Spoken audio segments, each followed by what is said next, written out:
porque sí, eran gente decente, total, te quedas solo de todas maneras. Es terrible, la verdad. Y ahí me dijo, y después me lo dijo en la entrevista, que Nadine Heredia no tenía aspiraciones políticas. Cosa que me sorprendió, te digo, ¿ah?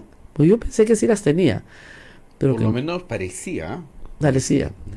Y yo le comenté que me parecía que él estaba más, digamos, ah, entero después de esta prisión preventiva, porque finalmente, bueno, la vida del militar, pues, te pasas acuartelado meses y a veces en bases, pues, solo, ¿no? En sitios muy aislados en el Perú.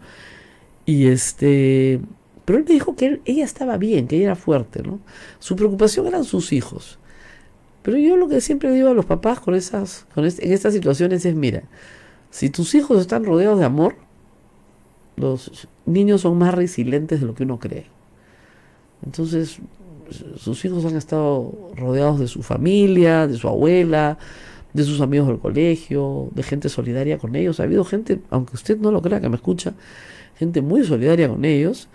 Entonces, no va a haber daño permanente. Va a haber, sí, claro, una gran afectación que puede generar una enorme ansiedad, ¿no? Pero no un daño permanente, ¿no? El tema es la incertidumbre, ¿no? Para estas familias que pasan este tipo de procesos, es qué va a pasar mañana, porque cuando todo el tiempo te están cambiando las reglas del juego, la incertidumbre es enorme, ¿no? Y ahí te tienes que aferrar a las cosas que no van a cambiar, ¿no? No va a cambiar la rutina escolar, no va a cambiar, pero es difícil, es una situación bien difícil. Y claro, después ya de que afuera estaban todos hartos de esperarnos, de que el café se prolongara Casi una hora, casi una hora hemos estado hablando. prácticamente. Ahora, yo hablando, yo más o menos No podías gimiendo, ¿no? hablar Claro, porque pues gimiendo, estabas con la voz mal. lo que tenía era una combinación de un resfrío del que estaba saliendo con una afonía y me estaba dando un ataque de asma de los bravos, ¿ya? Entonces, claro, entre que tenía el inhalador en la mano y bueno, en fin, todas las pastillas que tenía encima, etcétera, no fue fácil, pero bueno, no había otro momento, pues ya estaba pactado además, no había nada que hacer. Y como sabemos los periodistas, no lo habíamos anunciado el viernes acá, porque, pucha, que los políticos te plantan, pues, ¿no? O sea, A nosotros nos había ofrecido la entrevista para el lunes que llegabas de viaje. claro, Para ese día estaba pactada claro, la ya entrevista. dice que ya me iba a llamar a Estados Es- Unidos a es- avisarme, pero después, con gran sabiduría, Abel y yo, que ya estamos viejos en este negocio, sabemos que hasta que no, o sea, hasta que no lo ves, no lo Así crees, es. porque te Ujú. plantan, uff, no se imaginan la cantidad de veces que me han plantado, así que hay que estar bien seguro de estas cosas. Pero normalmente te digo con expresidentes ya cuando quedas, ¿no? Y con presidentes incluso, ¿no? No me ha tocado entrevistar a un presidente en ejercicio, creo que es de Valentín Paniagua, Ujú. que ese no tenía ningún problema en que lo entreviste en ejercicio, pero luego vino Toledo y en ejercicio, ¿no? Antes y después, por supuesto.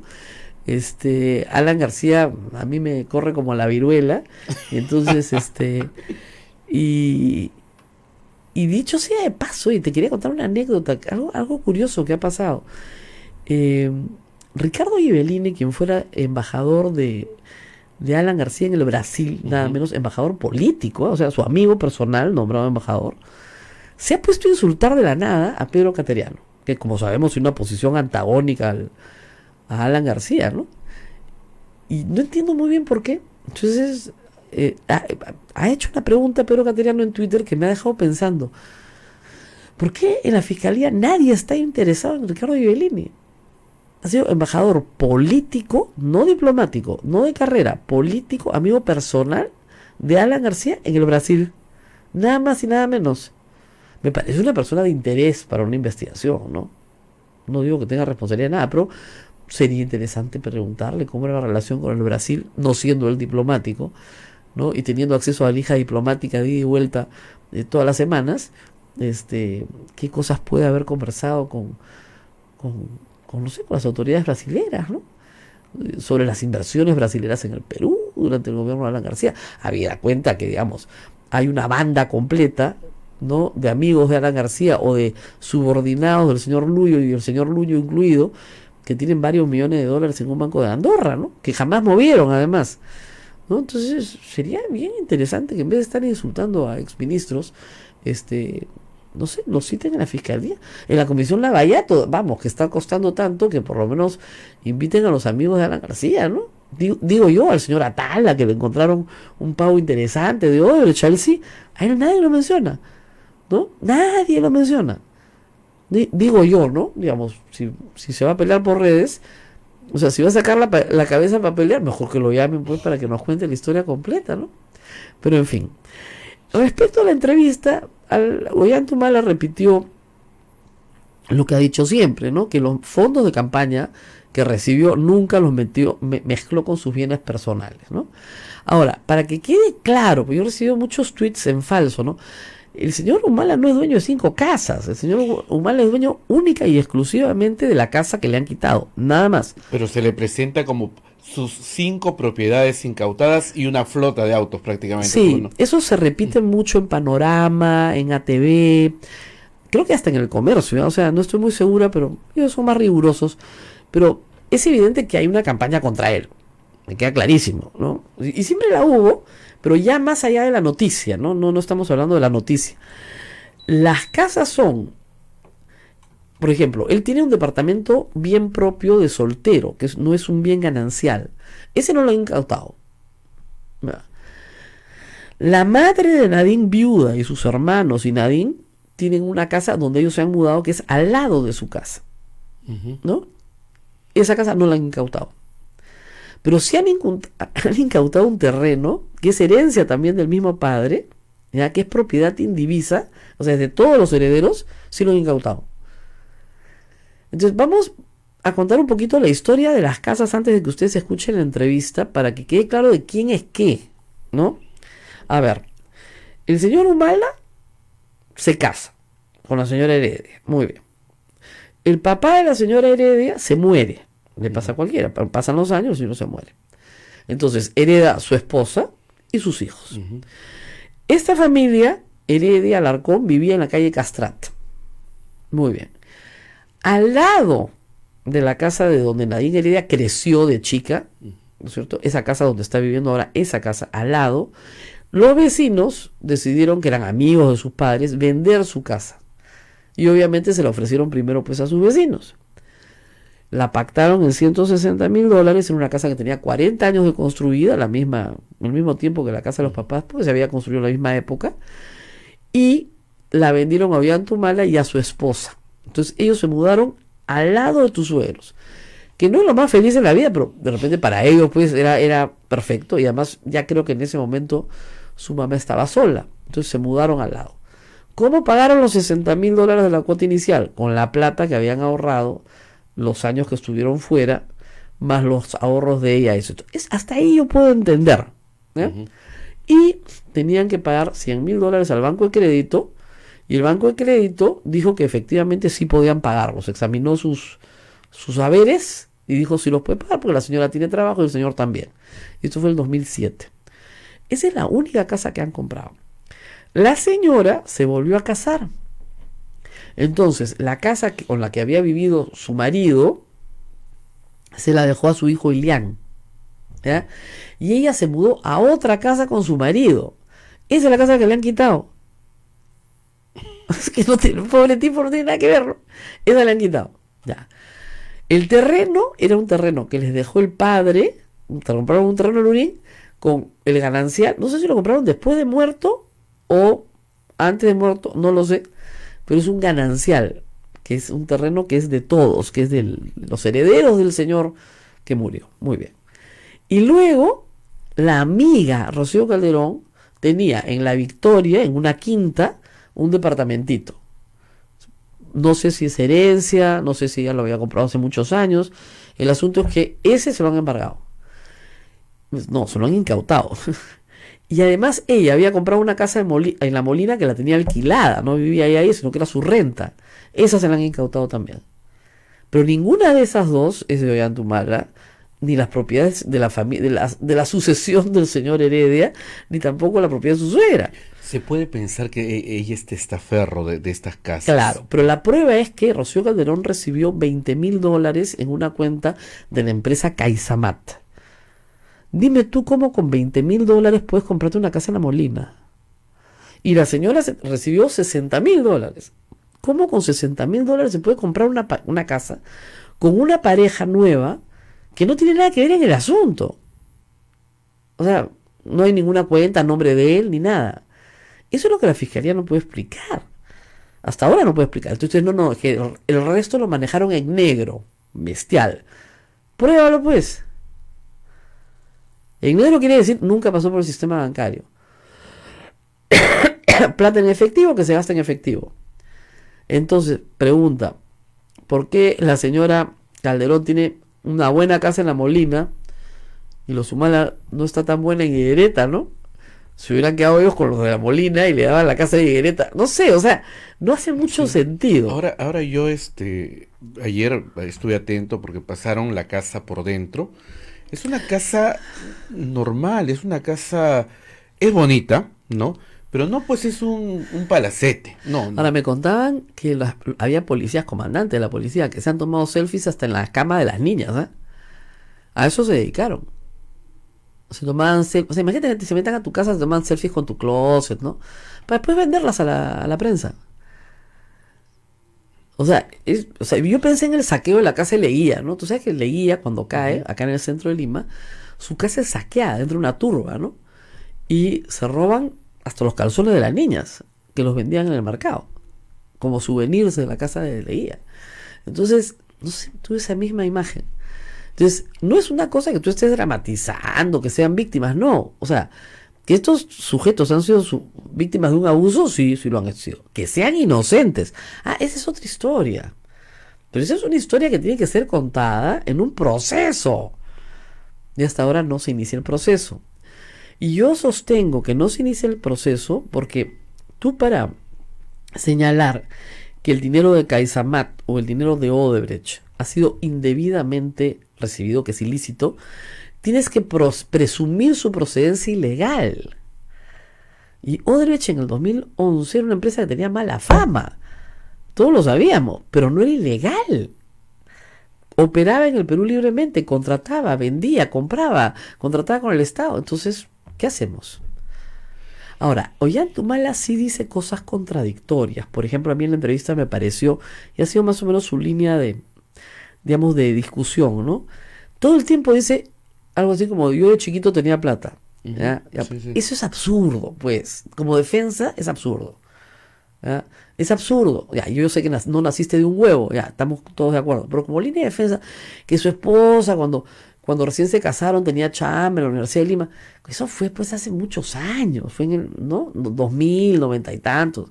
Eso no tiene ninguna implicancia para ahora, ¿ok? Entonces, esa es una línea de defensa que me parece muy, muy, muy pobre. Y la segunda, que sí revela en esta entrevista, estoy pensando en la encuesta de ayer, que lo que revela es que había un aporte de su papá y su mamá, sí, del cual nunca había hablado. Que le ayudaron incluso para comprar el carro, para comprarse su primer departamento, sí. Después cuando se casó, y después cuando armó el partido, porque eran políticos y creían en el partido. Sí. Entonces, oiga, ¿usted recibió una plata de su mamá? Creo que eso lo ofendió, no, era esporádico. Sí. Pero luego que el partido le puso un sueldo, primero a él y después a ella, desde el principio, desde que termina la campaña del 2006. Entonces, si tú multiplicas, pues no sé, 7.000, 8.000 soles, 7.000 dijo 7.000, sí, por, no sé, pues 120 meses, por decirte, ¿no? Entonces, de repente, pues ahí está lo que le falta al fiscal. No lo sé, pero eso sí me pareció novedoso, porque yo sabía que ella tenía un sueldo, pero ella la hacen presidenta cuando ya estaban en el gobierno. No, él dice que él tenía un sueldo desde que él formó el partido. Que justamente para evitar que el reloj se ponía, que le discutieran, eso es. Y me ha dicho también que hay algunas personas ahora últimamente que le están dando algunas facilidades para pagar dentro del colegio, para pagar la pensión de sus hijos. Bueno, no es un colegio baratísimo, no es el más caro de Lima tampoco, pero es de los caros, que le están dando facilidades. Porque, bueno, sus hijos ya están, sobre todo la mayor ya está grande, ¿no? Pero, para el más chiquito sobre todo. O sea que, bueno, han habido personas que también los han ayudado últimamente, ¿no? En esta situación crítica. Pero en el pasado vivían de su sueldo de presidente de la República del sueldo que les ponía el partido y de las contribuciones que hacía sus suegros y la ayuda que les daba su suegra. Eso es. Nos tenemos que ir. Ahora, hay que decir una cosa, sí es verdad, hay un montón de gente que dice, la mamá de Nadia Heredia era ama de casa y solo ha hecho movilidad escolar, pero el papá no, pues. El señor que se muere era contador público y fue contador de varios bancos durante muchísimos años. Y ahí hizo su plata. Y la señora y sus hijos han heredado el patrimonio del papá. No es que la señora con movilidad escolar, pues, y la señora se ha casado con otro señor que también tendrá sus bienes, pues. Entonces no explican, a propósito no se explica completo. Y lo que pasa con estos implicados es que a veces por vergüenza no quieres entrar al detalle. Pero lamentablemente si te enfrentas a monstruos de este tamaño, tienes que entrar al detalle. Les recomiendo mucho que lean cómo Alan García le explica en el libro de Pedro Cateriano a la Comisión en 1991 cómo adquiere sus bienes. Es de un detalle, sí, claro, son las cuentas de Gran Capitán, ¿ya? Pero es de un detalle, ya, no son Alan, pues. Bueno, nos vamos a la pausa y regresamos con la primera parte de la entrevista. Vamos a presentar la primera parte de la entrevista, 8:22 minutos. Sodomco, Sociedad Dominica de Medios de Comunicación. Somos la primera emisora católica del Perú. La primera en llevarte la mejor información, veraz y precisa, desde el mismo lugar de los hechos. Radio Santa Rosa, buenas nuevas en tu vida. Amigos de la radio, ya salió la nueva edición de nuestra revista Ondas. Un nuevo número finamente ilustrado, con artículos del padre Javier Abanto Silva y del padre Jorge Cuadros Pastor. Además, notas exclusivas sobre la primera emisora católica del Perú, pinceladas históricas, en contacto con la noticia y mucho más. Adquiérelo a solo 5 soles en Girón Camaná 158. Y recuerda, con tu apoyo ayudas al sostenimiento económico de la emisora del Rosario, Radio Santa Rosa. Buenas nuevas en tu vida.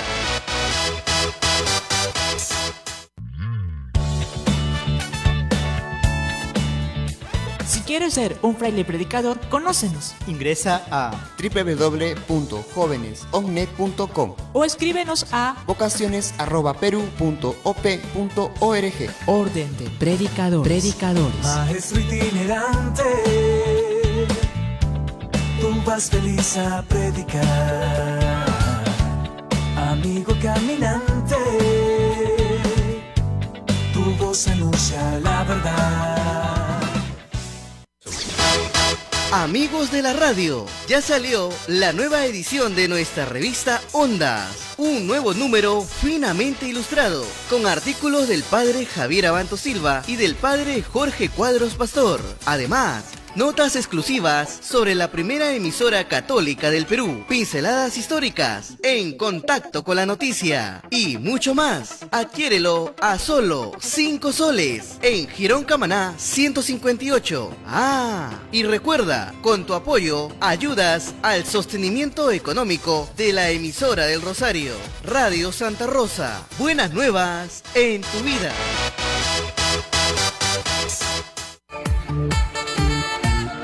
Radio Santa Rosa, 60 años, llevándote buenas nuevas en tu vida. Sodomco, Sociedad Dominica de Medios de Comunicación. 8 de la mañana con 25 minutos, estamos a través de la red de la Sociedad Dominica de Medios de Comunicación. Estamos en comunicación con Arequipa, Radio San Martín, en Chimbote, RSD, Radio Santo Domingo, en Lima, Radio Santa Rosa, Cusco, Radio Veritas, Ucayali, Radio Cepagua, en la Convención, Radio Quillabamba, y en Puerto Maldonado, Radio Madre de Dios. También Huánuco, a través de Radio Huánuco FM, y nuestros amigos de Ayacucho, a través de La Voz de Ayacucho. Rosa María. Bueno, lo que van a escuchar ustedes ahora es la primera parte de la entrevista. Es una entrevista de 1 hora y 4 minutos que vamos a pasar mañana la otra parte, pero dos advertencias. La primera, primero escuchen, ¿no es cierto? Y después insulten. Y la segunda, yo soy responsable de las preguntas, pero no soy responsable de las respuestas. Es decir, Si a usted no le gusta la respuesta de Ollanta, no me insulte a mí, por favor. ¿Ya? Y 3, en general no insulte, ¿no? Si no quiere ser bloqueado. Porque yo anoche me he pasado... Yo el sábado en la noche anuncié la entrevista y entró un ejército de trolls a Twitter que no habían visto la entrevista y ya me estaban insultando. Porque no salía todavía la entrevista. Claro, eran psychotrolls, o sea, psíquicos, tenían poderes psíquicos, ¿ya? Entonces, evidentemente los están mandando porque yo sí creo que acá hay una estrategia política, hay una guerra política en la cual los ciudadanos estamos al medio mirando y yo no soy parte de esa guerra. Algunos otros medios sí, pero yo no. No me interesa ser parte de esa guerra. A mí me interesa saber la verdad, igual que a usted, supongo. Entonces, de mi responsabilidad, las preguntas. Responsabilidad del entrevistado, las respuestas. Y las conclusiones son de responsabilidad de ustedes. ¿Yo qué tengo que ver con qué conclusiones sacan ustedes con lo que me dicen? Ahora, he adelantado algunas acá con Abel, pero ustedes sacarán las suyas propias. Y al final de cuentas, traten de buscar la verdad, que es lo que tratamos de hacer todos. Bueno, empecemos. Basta con que haga clic, creo, ¿no? Así es. Ya, Naila, ¿estás lista? Tac, buenos días, estamos con el presidente de la República, Ollanta Humala, expresidente de la República, en la sede del Partido Nacionalista, para realizar una entrevista que espero pueda contestar muchas de las preguntas que la audiencia tiene. Queremos saber la verdad y a eso hemos venido. Muchas gracias por recibirnos. Gracias a ti. Usted ha fijado sus prioridades, digamos, en un orden lógico: su familia, su partido, su defensa. Yo voy a invertir el orden en esta entrevista y voy a empezar por su defensa. Y vamos a tener que hablar, por lo tanto, de sus campañas. De la campaña 2006, de la campaña 2011. La presunción de la Fiscalía es que usted se ha enriquecido en esas campañas. Tanto en la del 2006 como en la del 2011, pero empecemos por la del 2006. ¿Sus fondos personales se mezclaron alguna vez con los fondos del Partido Nacionalista? ¿Nunca? No. ¿No hubo la posibilidad de que usted utilizara fondos del partido para sus bienes personales, para sus asuntos personales? No, porque en realidad nuestro patrimonio, nosotros siempre hemos tenido patrimonio, somos de una clase media acomodada, tanto Nadine como yo. Venía de 2 años de haber estado en Europa y en Asia como agregado militar y agregado de defensa, así que no teníamos esa necesidad. Lo que ambos dijimos, vamos a trabajar en un proyecto político, y con Nadine quedamos en que ella me iba a apoyar por un tiempo, porque después quería dedicarse a su actividad profesional y familiar. Entonces, lo del partido fue una cosa muy separada a lo de nuestro patrimonio. Es evidente que usted declara un patrimonio cuando entra a la presidencia, y lo había declarado antes también. Usted tenía un departamento propio de soltero, no de soltero, pero lo había adquirido cuando era soltero. Así es, con apoyo de mis padres adquirí un departamento. Que todavía lo mantiene como Así una es. renta, porque es un departamento chiquito. Y luego usted regresa efectivamente como agregado militar, y los agregados militares tenían la posibilidad de ahorrar.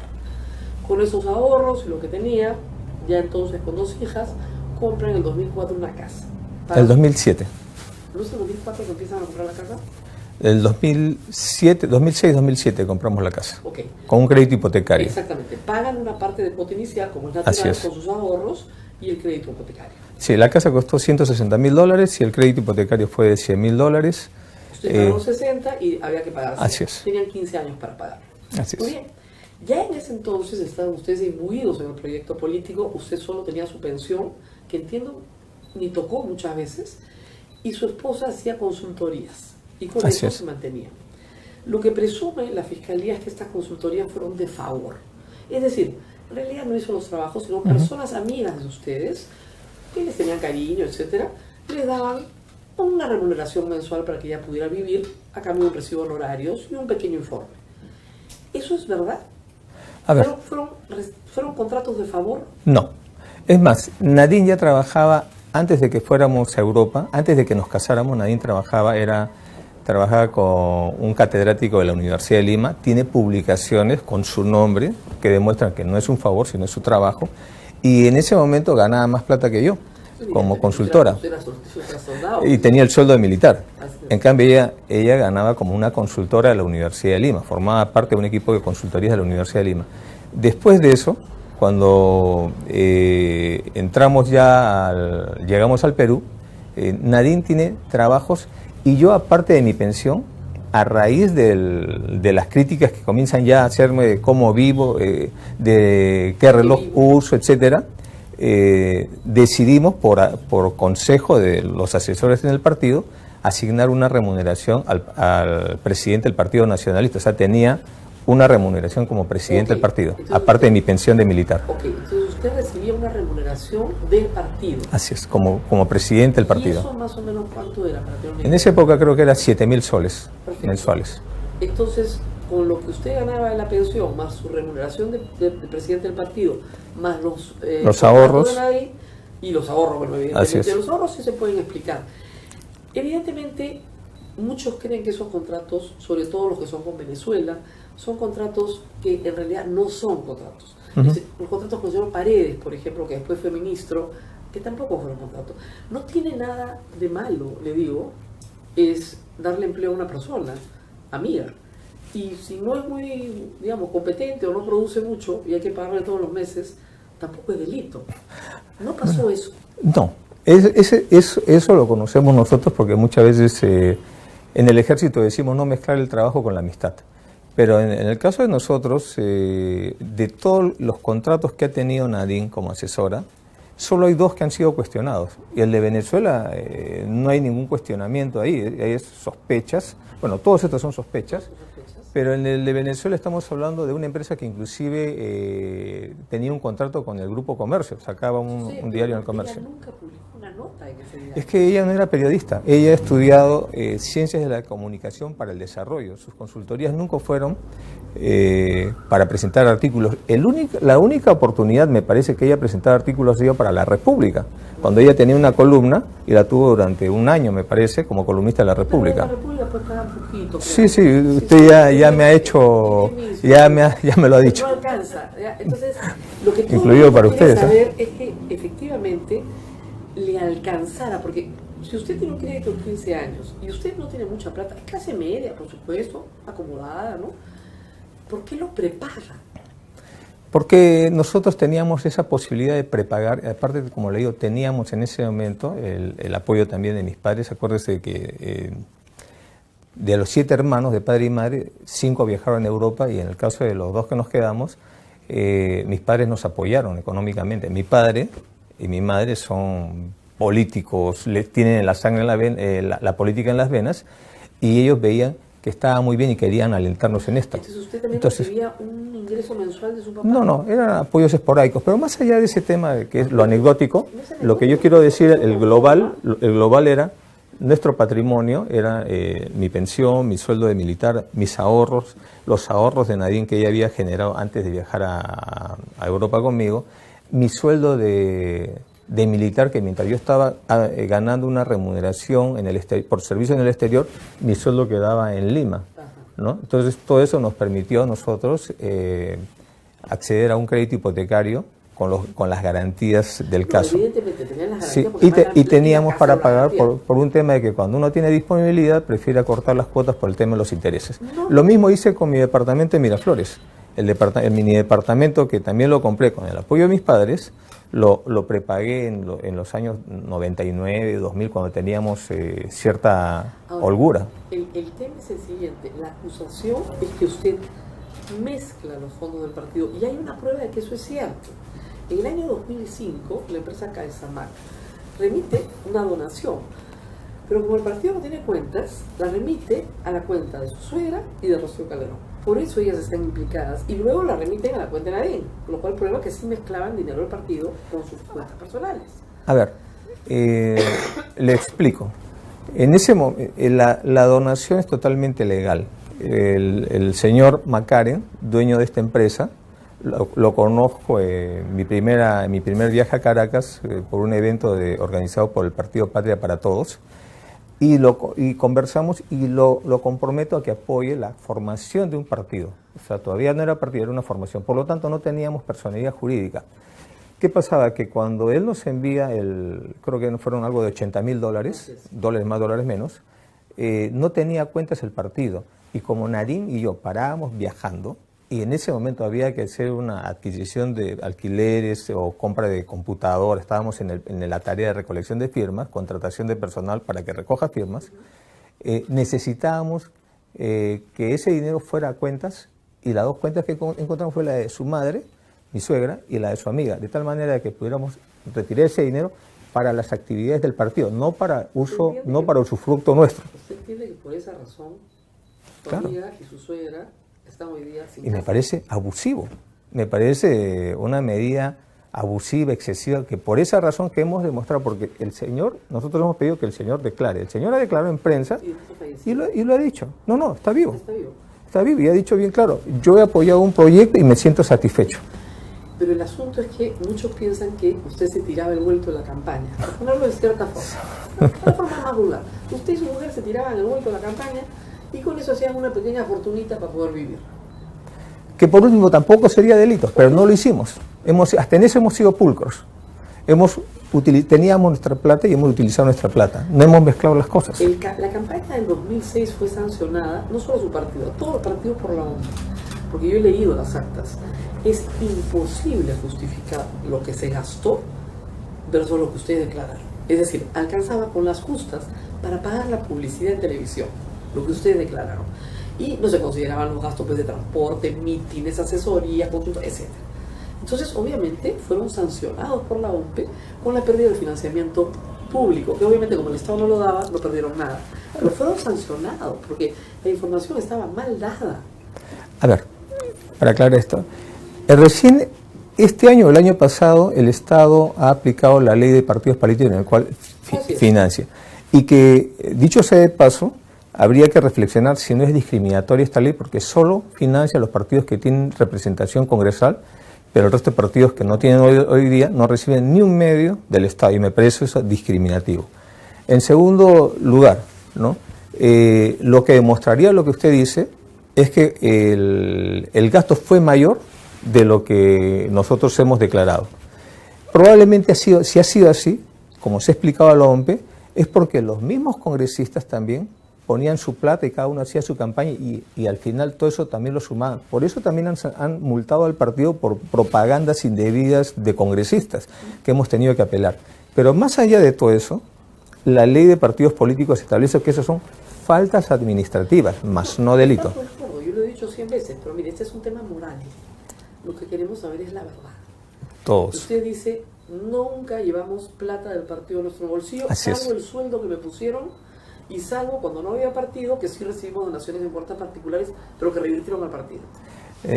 Lo que estoy diciendo es, esa donación que dio el señor Macaren, ¿no? Fue para la formación del partido, todavía no éramos ni siquiera partido, eso fue un año antes, y fue justamente para la adquisición de computadoras y todo lo que era movilización del personal que estaba en la tarea de recolectar firmas. La tesis de Chávez, es decir, Hugo Chávez le manda dinero a través de este señor venezolano. $80,000, y es la campaña. No, pero por otro lado, estamos hablando de una empresa privada, no del Estado venezolano. Hemos pedido al Estado y tenemos el certificado de que el señor Chávez jamás fue acusado por peculado. Y la investigación fiscal dice que es dineros de Venezuela provenientes de la actividad de peculado, del delito de peculado de Chávez. Usted fue en enero del año 2006, primero de enero del año 2006, a Venezuela a conocer a Chávez, aparecieron abrazados con Chávez, cosa que fue un error político de Rafael, ciertamente, pero viajaron vía Montevideo, que fue muy extraño. Montevideo es un paraíso fiscal. ¿Y por qué van de Lima a Caracas vía Montevideo? Se especuló en ese momento que iban a recibir plata. Que ya habían hecho Verifíquenme contacto eso, por con favor. Chávez, que habían hecho contacto con Chávez. Porque no tiene sentido, ¿no? O sea, Montevideo está por acá y Caracas por allá. Era año nuevo.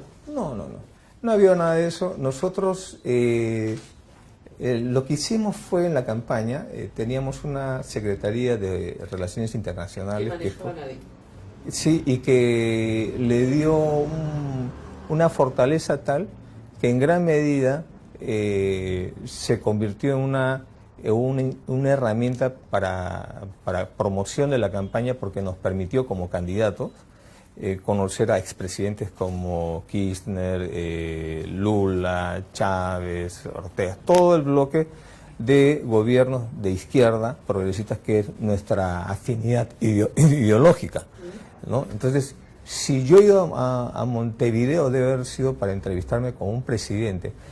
Yo voy a verificar el dato que usted, porque no tiene lógica así. Y además, una cosa bien clara, a nosotros nos han levantado las cuentas bancarias y estaría reflejado cualquier transacción en un paraíso fiscal o en un offshore, lo que sea, y no lo tenemos. Usted siempre dice no tengo ningún offshore, tiene razón, pero Alan García tampoco tiene ningún offshore. Alejandro Toledo tampoco tiene ningún offshore. Tampoco tenemos, entonces, para ser más tampoco tenemos fundaciones tipo Rayitos de Sol o Luz de Luna no tenemos tampoco eso. Muy bien, pero el tema es que, como usted sabe perfectamente, no se puede, digamos, armar, digamos, un patrimonio necesariamente con cuentas a nombre de uno, sino con cuentas a nombre de otro.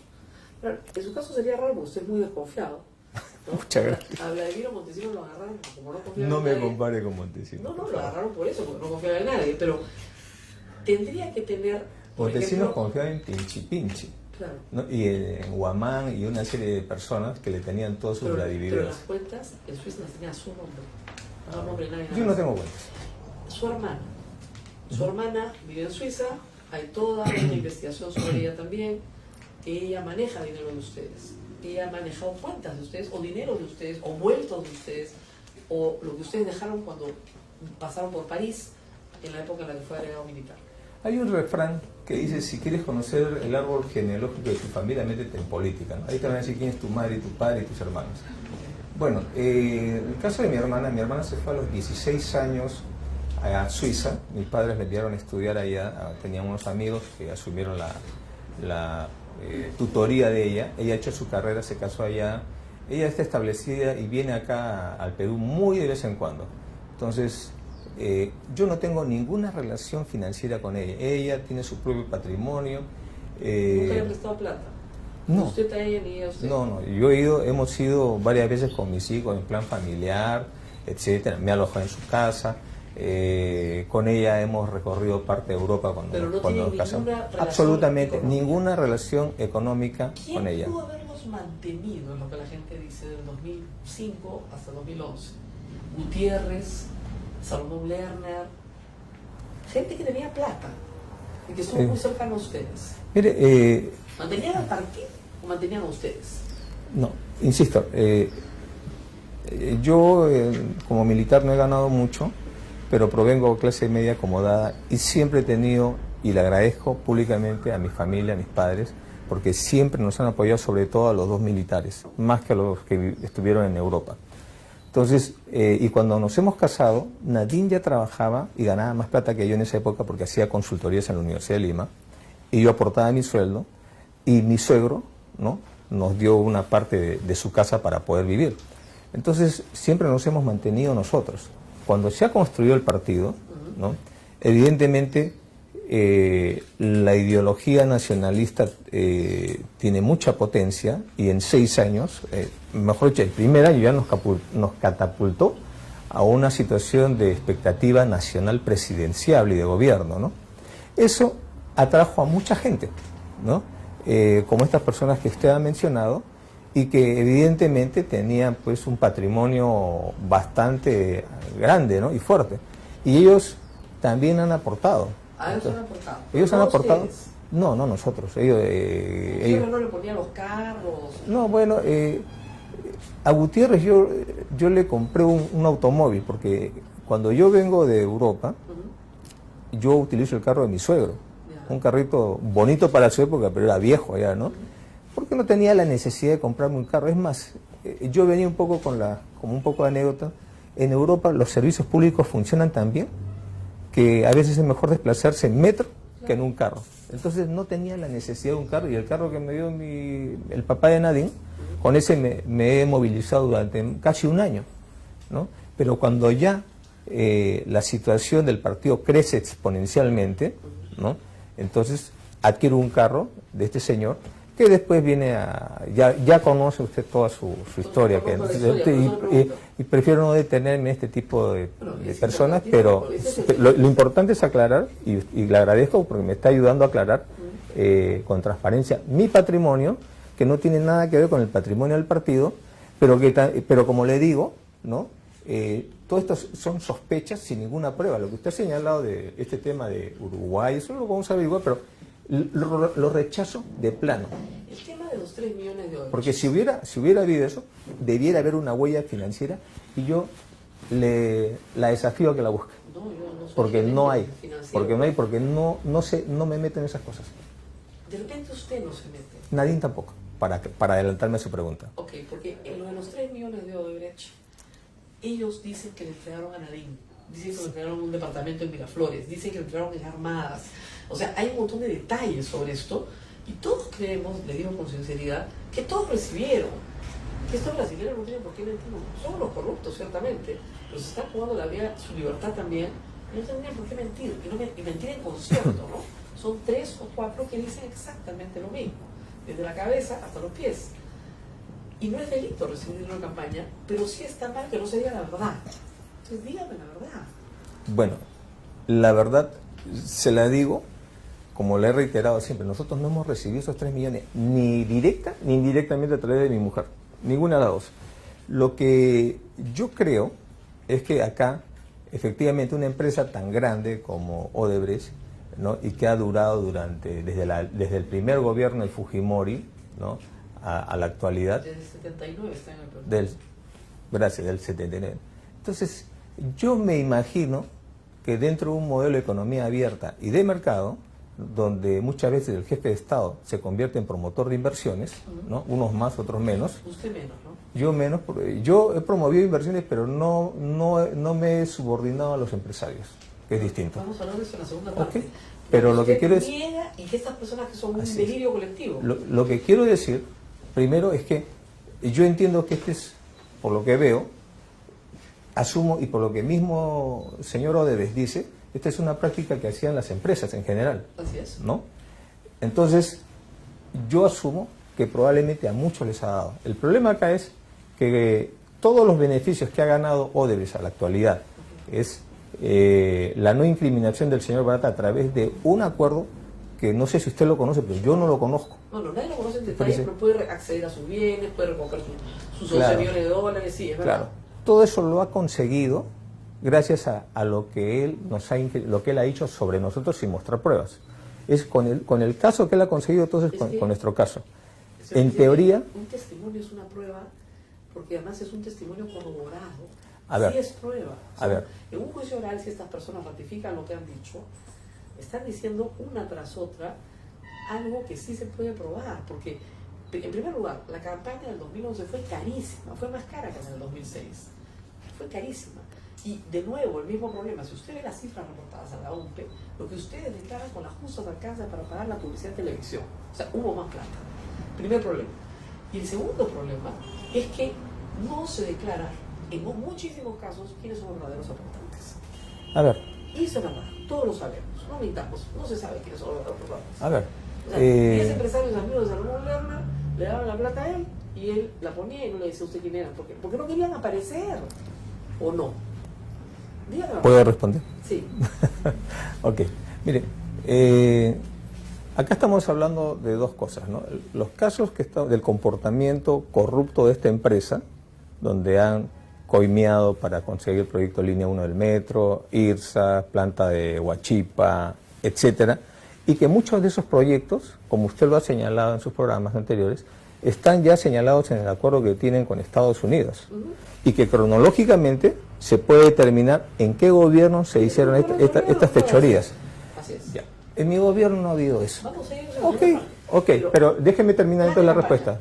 Entonces, esos actos de corrupción hoy día están tratando de ser solapados a través de la criminalización de los aportes de campaña y de la criminalización de los partidos políticos. El primer partido al que lo están criminalizando es el Partido Nacionalista Peruano. En ese sentido, ¿no? Eso. En ese sentido... Pero, ¿qué pasa con los fondos? A ver, pero como decimos, déjame dar a luz. ¿Ya? Entonces, cuando estábamos solos, ¿no? Teníamos a toda la comunidad política tirándonos barro. Cuando con nuestro caso, con nuestra investigación, el señor Barata consigue blindar a sus funcionarios todo lo que hemos dicho a los años, todo eso lo consigue. Entonces, no es que gana, ya ganó, pero ¿no? La presión mediática hace que la Fiscalía tenga que preguntar lo que no querían preguntar. Y al preguntar lo que no querían preguntar, descubren, ¿no?, una serie de comportamiento de esta empresa y otras empresas tal vez, ¿no? Entonces eso yo comprendo que refuerce la credibilidad de estos funcionarios y más bien merme la credibilidad de nosotros. Sobre eso yo haría algunas reflexiones.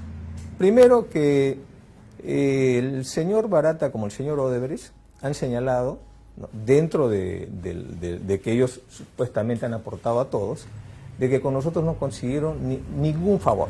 Ese es uno. Dos, tenemos dentro de las declaraciones una línea directiva que es Odebrecht, Mameri, Barata. Los dos primeros señalan de que autorizaron al tercero para que él pague, y el tercero dice que pagó, ¿no? No ha mostrado ninguna prueba, pero dice que pagó. Sí. Bien. Y los tres dicen que eso se pagó a través del Departamento de Operaciones Estructuradas. Así es. ¿Qué dice el Departamento de Operaciones Estructuradas? El responsable de Operaciones Estructuradas dice que esos 4.8 millones de reales fueron pagados a una empresa de comunicaciones, no a nosotros. Eso lo dice el responsable. Es como que usted lleva su carro... ¿A la empresa Fabre? ¿Perdón? ¿A la empresa que contrató a Fabre? No, a una empresa de comunicaciones. Ni Fabre ni Garreta hablan que les ha pagado este señor, y él ni los conoce. El tesorero, ¿qué dice el tesorero? Que es Migliaccio. Él dice que no sabe qué cosa es OH y que a Garreta lo conoce y le pagó, pero en el año 2014. Que obviamente, cronológicamente, usted podrá deducir para qué fue. No, fue el tema ya. de su salario. Ok. Pero entonces tenemos una contradicción entre ellos, entre estas dos, la línea de directores y la línea ejecutiva de operaciones estructuradas. Entonces, pero además... ¿Usted cree que Barata se tiró la pero plata además... y no pagó? Pero además... Lo que está sembrando. No, yo estoy reflexionando. Pero además, el mismo Silva dice que en muchos casos, ya revisando sus cuentas, detectan que muchos de esos dineros han sido desviados por los propios directivos, porque era un manejo muy informal, ¿no? En tercer lugar, ¿no?, sobre este mismo tema, ¿no?, ellos señalan, la línea directiva señala que eso fue por gestión o por disposición del Partido de los Trabajadores. A pedido de Lula. A pedido de Lula, del Partido de los Trabajadores. El Partido de los Trabajadores que nunca pidió nada. El Partido de los Trabajadores ya envió una carta rechazando lo que están señalando ellos. Ahora, yo le volteo las cosas y le volteo el plato y le digo, ¿qué hubiera pasado si el Partido de los Trabajadores hubiera dicho que sí hizo la gestión? Que no hay problema. No voy al tema legal, que usted lo maneja perfectamente, sino voy al tema mediático, de credibilidad, ¿no? Ahí sí tomaría en cuenta. Pero como el Partido de los Trabajadores dice que no lo hizo, entonces no, eso ya no interesa. Es un doble rasero, un doble estándar, ¿no? Por otro lado, estos señores... Perdón, pero por otro lado... ¿no? Estamos... Pero es la institución, el Partido de los Trabajadores. Y tiene representantes en el Senado y diputados. Ahora, por otro lado, estos señores han entrado como colaboradores eficaces, ¿no? Como colaboradores eficaces, su declaración es sospechosa. Entonces no es que sea un testimonio y que un colaborador eficaz pueda corroborar a otro colaborador eficaz y con eso se produzca una condena. Estamos hablando de que, como lo dice el Código Procesal Penal, ¿no?, la corroboración de una colaboración eficaz, por ser una colaboración sospechosa, tiene que ser objetiva. Ahora, pregunta final. Usted dice que no recibió muy bien, no lo voy a convencer de lo contrario, nos hemos peleado tanto en televisión. Pero hay un tema que es decir la verdad o mentir. En su caso, podremos decir que usted, después veremos en su gobierno lo que ofreció o no ofreció. Pero hay mentiras que son mentiras, ¿no es cierto? Nadie Heredia le dijo a todo el país que esas libretas no eran suyas, y me dijo a mí que si eran suyas y lo tuvo que revelar. Me mintió. Rosa María, mira... Entonces, ¿cómo puedo confiar en la palabra de gente que miente? Rosa María, a ver, dos cosas te voy a decir esto. Lo primero es que eso, ¿estamos hablando de qué año? ¿2014? 2014. Hace 4 años, ¿no? Eso no es un delito. ¿no? Yo no dije. Ya. Yo fui la primera en Por eso, decirlo. para decirlo, ¿no? Para poner las cosas Delito fue que se lo robaran, para sí. poner las cosas, digamos, en su lugar y en su contexto, ¿no? De eso pareciera un pecado original, ¿no? Pero no lo es. En segundo lugar, no es que ella mintió per se.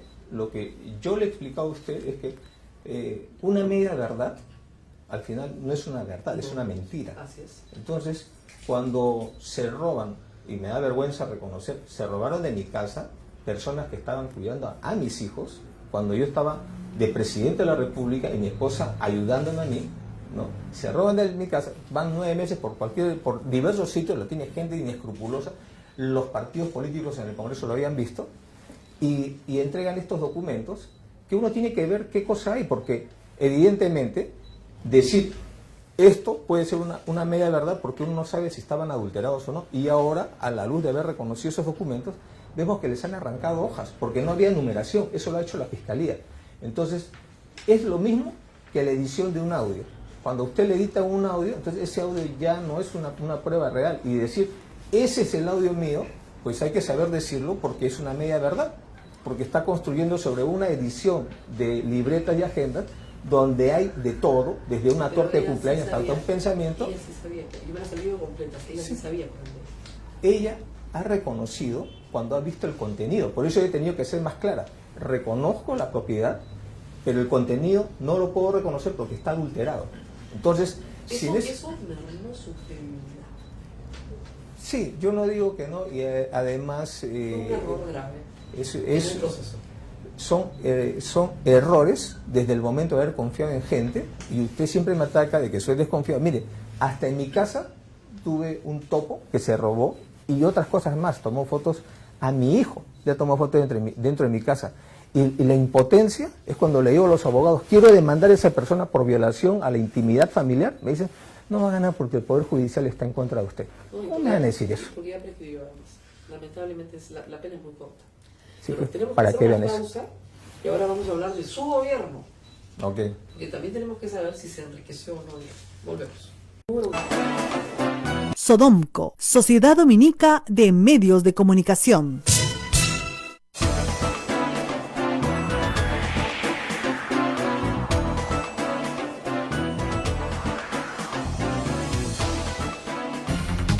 Somos la primera emisora católica del Perú. La primera en llevarte la mejor información, veraz y precisa, desde el mismo lugar de los hechos. Radio Santa Rosa, buenas nuevas en tu vida. Amigos de la radio, ya salió la nueva edición de nuestra revista Ondas. Un nuevo número finamente ilustrado, con artículos del padre Javier Abanto Silva y del padre Jorge Cuadros Pastor. Además, notas exclusivas sobre la primera emisora católica del Perú, pinceladas históricas, en contacto con la noticia y mucho más. Adquiérelo a solo 5 soles en Girón Camaná 158. Y recuerda, con tu apoyo ayudas al sostenimiento económico de la emisora del Rosario, Radio Santa Rosa. Buenas nuevas en tu vida. Sodomco, Sociedad Dominica de Medios de Comunicación.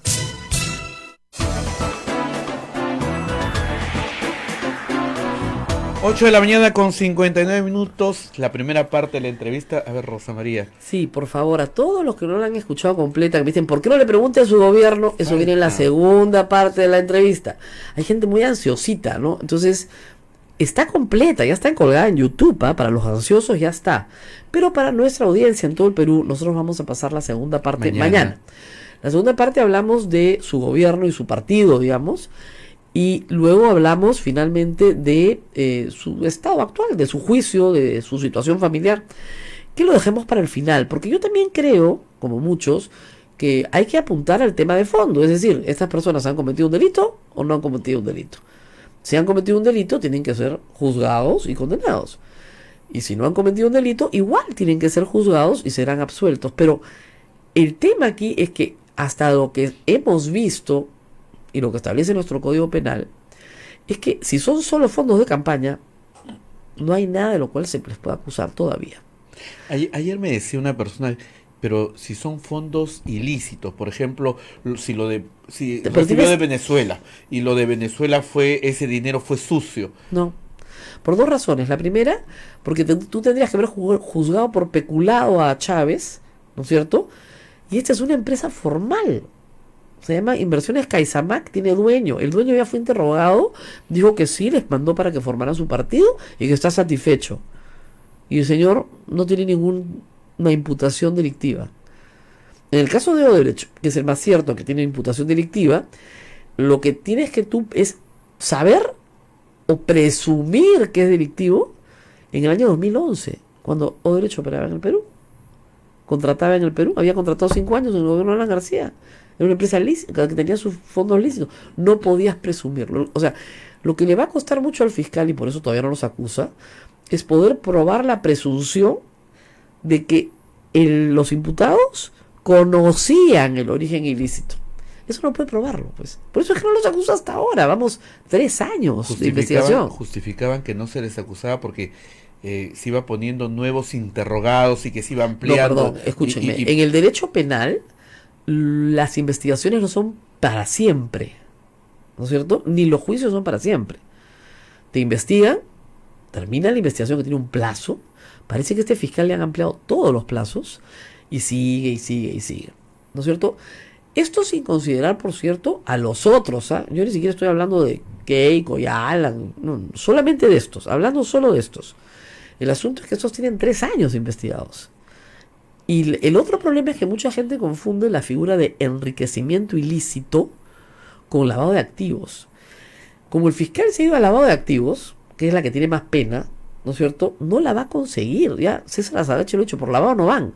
Podrían ir por evasión tributaria, podrían ir hasta por enriquecimiento ilícito, pero ahí el único que los puede juzgar es el fiscal de la nación. Perdón, investigar es el fiscal de la nación. Nadie más. A los expresidentes solo los investiga el fiscal de la nación. Cosa que hizo, por ejemplo, Alan García. ¿Qué hizo Alan García? Durante el gobierno de Humala le pidió al fiscal Peláez que lo investigara, que él se presentaba voluntariamente a ser investigado. Y lo investigaron. ¿Y concluyeron? Que no había enriquecimiento ilícito. Cosa decidida, ya no se le puede volver a procesar. Peláez era su pata, pues más sapo que las arañas. Así se hace. Ahora, hay 2 cosas de la entrevista que a mí sí me resultan un tanto, no sé, perturbadoras. Por ejemplo, si las agendas eran de ella, ¿por qué no dijo la primera noche a Rosana Cueva: oiga, señor, usted es una ratera, me ha robado mis cosas, devuélvamelas, lo voy a denunciar por robo? En vez de decir, no sé, no son mías, no las reconozco. O sea, la verdad es que es mucho mejor decir la verdad primero. En el caso de esta plata de campaña, ¿por qué no decir, sí, pues el partido nos mantenía y cuando necesitábamos comprarnos más ropa, el partido nos daba plata? Cuando necesitábamos, no sé, cambiar de carro, el partido nos ponía un carro. Entonces, que no, lo del carro no, porque bueno, llegaron a la presidencia, etcétera, ¿no? Entonces, ¿por qué no decir, sí, hemos recibido más que 7.000 soles? No sé, pues 20.000 soles mensuales. Y con eso vivíamos. Y esa es la plata de donaciones del partido, ¿de dónde más iba a salir? Entonces dice la verdad de frente y eso no es delito. Pero mentir sí es una inmoralidad y tu prestigio se destruye. Por eso es que las encuestas salen ayer, 85% son culpables, son culpables, son culpables, son culpables. Y yo te digo, me encuentro entre el 82, 85% que cree que efectivamente han recibido dinero de Odebrecht. O sea, no es posible. Y de Venezuela. Pero eso sí está reconocido por ellos, ¿eh? De Venezuela. El de Caizamac Caizamac son $80.000. 80.000 es lo que recibieron de Venezuela. Está reconocido por ellos, eso no hay discusión. Lo que no está reconocido es lo de Odebrecht. Entonces, tú dices, dieron a todos, no le dieron a ellos un cuento tan complejo como el de Barata, con 3 testimonios. No es posible, son 3 personas, porque es lo que yo le pregunto, ¿por qué se van a poner de acuerdo para mentir, para fregarlo a él nada más? No tiene sentido, ¿no? Oscar Sergio García Torres pregunta, y esto es una pregunta que he escuchado siempre, ¿no? ¿Se puede presumir el origen ilícito a partir que no hay una entrega formal del aporte a la campaña? No, el origen ilícito es que el dinero proviene de una actividad delictiva, proviene de un delito, proviene de la trata de mujeres, proviene del cohecho, eso es que proviene de una... no es ilícito porque se entrega sin ser formal. No. Tiene que tener un delito. No tienes que probar el delito previo, ¿eh? Pero tienes que presumirlo. Entonces, esta era plata, según la investigación y en la propia confesión de Odebrecht, que provenía de una caja de coimas. Entonces, su origen era efectivamente ilícito. Pero no puedes presumirlo cuando te lo dan en el 2011. ¿No? Ahora, estos señores, si hubieran robado, yo no entiendo por qué la mamá hace movilidad escolar, por ejemplo. Y le roba, no le roban, le incautan la camioneta con la que hace movilidad escolar, pues. No te pases, pues. ¿Ya? Si eres rica y eres una ratera, ¿por qué haces movilidad escolar? No sé. ¿Alguien tiene la respuesta? Avísenme, porque no entiendo, ¿no? Hay algo ahí que no encaja, ¿no? No encaja, pues, ¿no? Encaja. O sea, mamá tiene mi plata, me la administra, bestial, está rica, nos forramos con el partido, monstruo.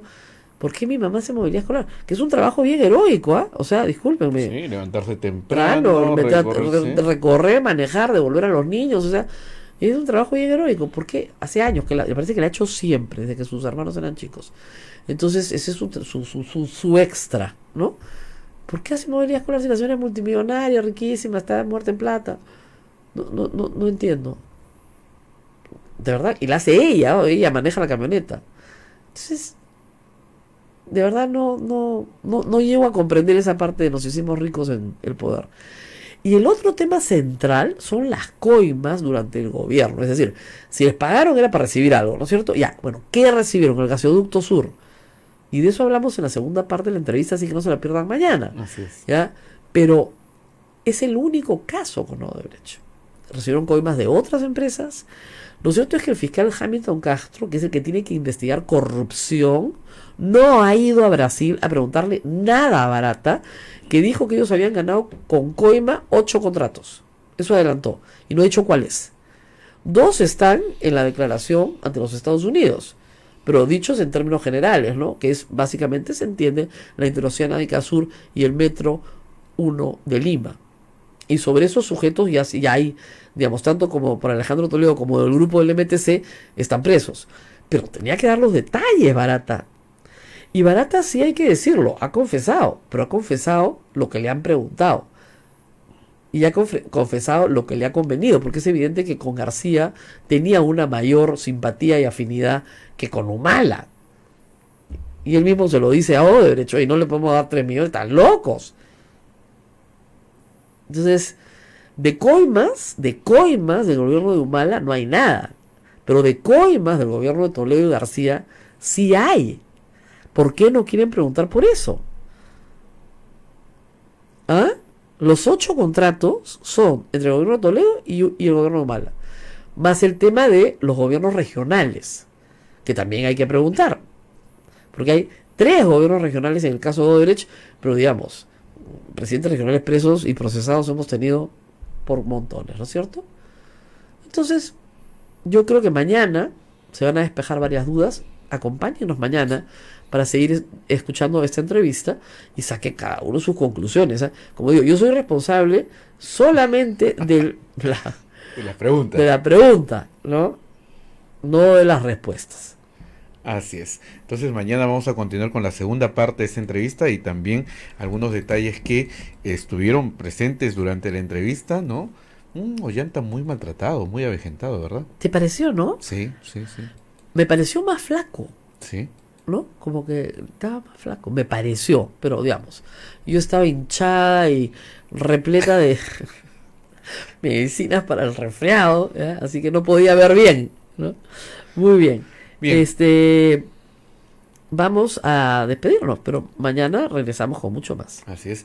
Bien, 9 de la mañana con 10 minutos. 1000 disculpas por una pausa que nos hemos comido, pero la entrevista fue de bloque, de media hora. Mañana sí haremos todas las pausas necesarias. Muchas gracias a Naila Blas, que fue nuestra camarógrafa, con Naila, otro joven más que no me acuerdo. Ya sé que ella fue la gracias. que grabó. Bien, nos vamos hasta mañana. Cuídense mucho.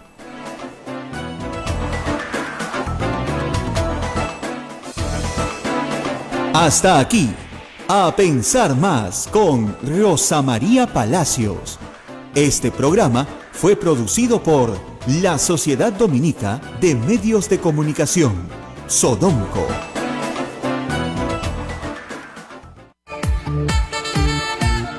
Radio Santa Rosa, 60 años, llevándote buenas nuevas en tu vida. Amigos de la radio, ya salió la nueva edición de nuestra revista Ondas. Un nuevo número finamente ilustrado, con artículos del padre Javier